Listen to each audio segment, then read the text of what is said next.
So the word in Los Angeles is that the Lakers had not offered Phil Jackson any offer. They hadn't, given him an offer, as it were. And apparently he accepted wherever he's at, and he's over there. And the word is that it seems as if now they're trying to make it as if he's a genius and that he's the best coach in the whole world and that he could make the Lakers win again. And I'm not sure. I disagree with this. No, I mean, notwithstanding he has won a whole bunch of, NBA titles, to 11 or whatever, a whole bunch with the Bulls and also with the Lakers. But I think basically he has an attitude. He's flamboyant, and apparently, because there's no magic. He doesn't have no thing. Well, you can just come from the sky, or you can get invisible and whatever. He doesn't have nothing like that. It's the same strategy that every team, is available. That is available to every team he has. And then how has he been able to succeed so much? Um, but then when he leaves, the teams start to fall apart, as in the Bulls. But when you look at the Bulls, you will see that when he left, they made a business decision. They're saying that, look, we have this amount of seats, and with our assets here, if we have full attendance, it doesn't matter if we win or not, we're going to be full. So why pay guys a whole bunch of money? They got rid of all of these guys that were making all this money. Uh, you know, so they had a mediocre team, so you can't expect them to win. And then over the Bulls, over the Lakers now, he started to win again. Um, are they telling me that if he were to take any team, he's going to make it into a great team? The same thing with football and baseball. It seems to me that teams that winning, they generally have some guys in there that are paying some serious money. You can't go to the street and pick up a couple of Mexican migrant laborers and put them on a team and expect because Jackson is there, and even you put Hates Boy there, or you put Jordan there, you put all these people to coach. I mean, it's like you have a team that is a bunch of nobodies. And so, what is it that really makes him win? I think that he's a likable person, and the guys want to please him, and the guys go there and do the best. But of course, they're the best also out there. This time around, if you were to go back to the Lakers, remember that Kobe now is almost retiring. Now this year they're giving him off, is I guess getting the fans and everybody comfortable with him not playing, and then eventually he got to go because it comes a time when you got to go. Even though you're exercising and all that stuff, it doesn't mean you're gonna last longer than normal. 35 up there is over. I recall there was this guy, Elijah Wan or whatever his name. He has a Muslim name. He will walk and go to the other side of the game where the guy's playing around with the ball, and then they shoot him and then he scores. So they have to say, man, come on, man, you gotta go, man. But he was a star boy and whatever. But and so on. And even these star boys. It's a game. It's a team sport. It's not an individual game. And while Kobe is getting all this accolade and whatever, he's not the only man that is playing against the other team. He has some other guys that have been giving him the ball and so on, and he scores. He has some good skills. He could score from anywhere, and he got some moves and so forth.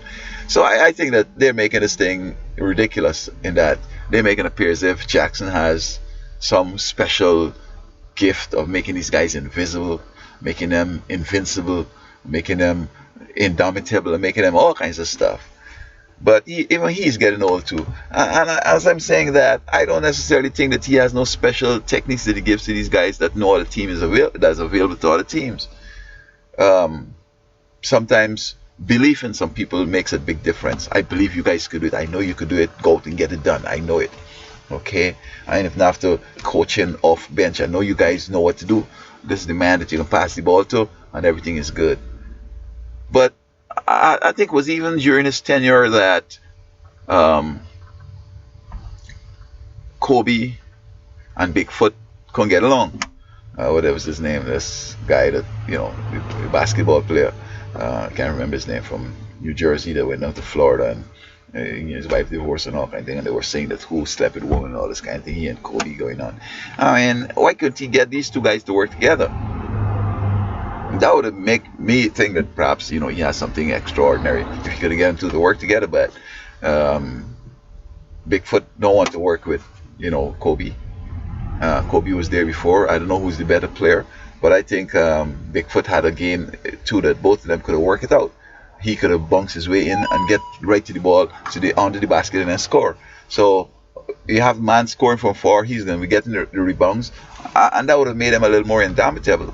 So I just don't think that giving them a game, an offer and coming back in the Lakers, I don't think he would have won again because it's a different time. These guys are older, he's older, and I don't know. I don't know if they have a whole bunch of other people that were similar to what were in the Bulls and in the Lakers when he was coaching. But as I said, even when he had left, um, maybe those guys could have still do it, but the team broke it up to get rid of Jordan, to get rid of this and that and all that, and I got a team that's just paying them minimum wage, and then you don't expect to win. But then I was telling the fans, we did a shuffle in the room, and we're gonna win this year. Well, they're always telling you that. I living in Florida with this Jaguar team. Every year they come to something reason why they don't win the next year or why they didn't win.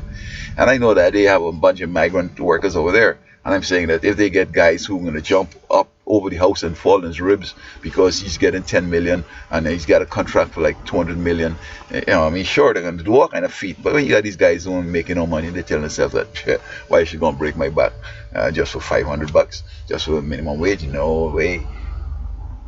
The Patriots, they don't have no kind of migrant team up there. They're paying them guys some big bucks. And it seems as if these organizations say you got to limit your pay because it's not necessarily they want to keep tickets down, or they want to whatever, keep the guys in poverty. But they know probably if you're paying a guy a whole bunch of money, you expect him to break his neck and do some extraordinary stuff. Man, I pay you for this, bro. You don't tell me that you can't fall and damage your liver. Hey, man, you getting paid good, man. You can buy a couple of liver from somewhere or whatever, but you get my game done, man. You just win this thing, bro. You run and you get a big chuck like this, bam, at 30 miles an hour. I mean, come on. I would do that for all the money in the world. But so I don't think Jackson is all that, and I think that that team he's gone up there with might let me see what's gonna happen. But I'm just gonna jump out and say I don't think he's all that. It's just that he's at the right place at the right time, and that they got some expensive boys in there, and then boys got some serious ego and some skills, and he's willing to get the guys to understand that this is the man to pass the ball to, and then the other people don't want to break the foot and so on, and probably just letting them win so that whatever is the game. I'm not sure is the game going on with them guys up there. But you can't win all the games because them other guys want to win too. So you might win 5-6 and then you got to let somebody else win. And while they're going to try keeping the people telling them, we're going to win, we're going to do this, we're going to get Kobe on some steroids, we can get him some bionic this and that, and we're going to keep it going forever. Nah, I'm not. I mean, the game is okay. I'm not going to go out and argue with who I think is boss and somebody shoot me or cover my face. I don't have time with that, see? So, yeah. I don't think Jackson is gonna necessarily take any little mediocre team and make it into a star team now. I don't think so.